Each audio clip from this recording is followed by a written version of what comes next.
এনসিপিকে কি এখন গোপালগঞ্জে যাওয়া খুবই জরুরি ছিল? জনগণের দৃষ্টি অন্যদিকে সরাতেই কি এনসিপির এই পদযাত্রা?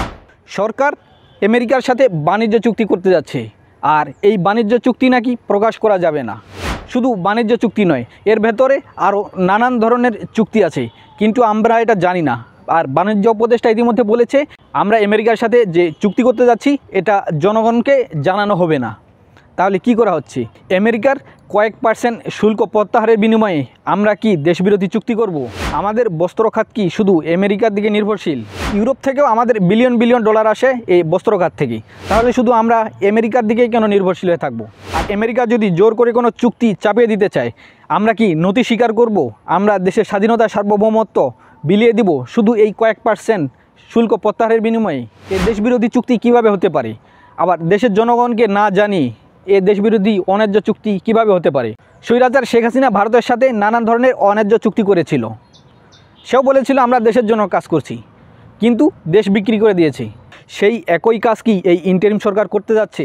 আর যখন আমেরিকার সাথে বাণিজ্য চুক্তির কথা উঠেছে, দেশের মানুষ এটা নিয়ে বিরূপ প্রতিক্রিয়া জানাচ্ছে, ঠিক সে সময়ে হঠাৎ কোনো কথাবার্তা নেই, গোপালগঞ্জের দিকে পদযাত্রা করলো এনসিপি। কেন?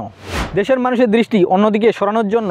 যখন বাংলাদেশে বিভিন্ন বিতর্কিত বিষয় নিয়ে দেশের মানুষের মধ্যে ক্ষোভের সৃষ্টি হয়েছে, যখন বাণিজ্য চুক্তির নামে আমেরিকার সাথে নিরাপত্তা চুক্তি হচ্ছে, যখন বাংলাদেশে সমকামিতা, ট্রান্সজেন্ডার, নারীবাদ এসব বিষয়কে ঢুকানো হচ্ছে, যখন কথিত মানবিক করিডোর দেওয়ার চেষ্টা চলছে, যখন চট্টগ্রাম বন্দর বিদেশিদের হাতে তুলে দেওয়ার চেষ্টা চলছে, ঠিক সে সময়ে বাংলাদেশের মানুষের দৃষ্টি অন্যদিকে সরানোর জন্যই কি এনসিপির এই পদযাত্রা? গোপালগঞ্জে গেলেই কি এনসিপি সফল হয়ে যাবে? তারা বিশ্ব দখল করে নেবে? তারা তো জানতো গোপালগঞ্জে গেলে একটা বিশৃঙ্খল অবস্থার তৈরি হতে পারত, কিন্তু তারা তারপরে কেন গেল? এই নাটক করার জন্য? বাংলাদেশের মানুষের দৃষ্টি অন্যদিকে সরানোর জন্য? বাংলাদেশের মানুষের উচিত দেশের দিকে নজর রাখা। বাংলাদেশ কোথায় যাচ্ছে এসব বিষয়ে তীক্ষ্ণ নজর রাখা। বাংলাদেশ সরকারের উচিত হবে না দেশবিরোধী কোনো চুক্তি করা। বাংলাদেশের মানুষকে না জানিয়ে, বাংলাদেশের সেনাবাহিনীকে না জানিয়ে, বাংলাদেশের গোয়েন্দা সংস্থাকে না জানিয়ে দেশবিরোধী কোনো চুক্তি না করা। বাংলাদেশের মানুষ একদিন না একদিন ঠিকই জানবে যে দেশবিরোধী কী চুক্তি করেছিল। স্বৈরাচার শেখ হাসিনার অন্যায্য চুক্তি, ভারতের সাথে যে দেশবিরোধী চুক্তিগুলো ছিল, এগুলো আপনারা এখনও প্রকাশ করতে পারেননি। আপনারা আমেরিকার সাথে নতুন করে দেশবিরোধী চুক্তি করতে যাচ্ছেন।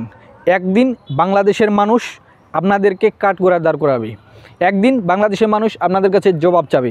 সেদিন আপনারা আমেরিকা, সুইজারল্যান্ড, অস্ট্রেলিয়া সহ বিভিন্ন দেশের আপনারা নাগরিক হয়েছেন, সেদিন সেই দেশগুলোতে কেন রেহাই পাবেন না?